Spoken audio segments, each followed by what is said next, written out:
എന്നോട് അല്പം ക്ഷമിക്കൂ, ഞാൻ വ്യക്തമാക്കാം.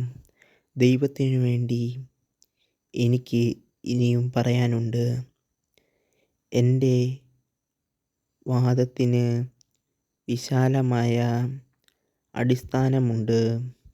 എൻ്റെ സ്രഷ്ടാവിൻ്റെ നീതി ഞാൻ സമർത്ഥിക്കും.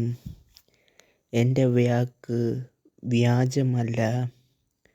ജ്ഞാനത്തിൽ തികഞ്ഞവൻ നിന്റെ മുൻപിൽ നിൽക്കുന്നു. ദൈവം ശക്തനാണ്. അവിടുന്ന് ആരെയും വെറുക്കുന്നില്ല. ശക്തിയിലും ജ്ഞാനത്തിലും അവിടുന്ന് പ്രഗല്ഭൻ തന്നെ. ദുഷ്ടനെ അവിടുന്ന് വകവരുത്തും. നിങ്ങൾ ദൈവത്തിനായി ഈ ചാനൽ സബ്സ്ക്രൈബ് ചെയ്യുക.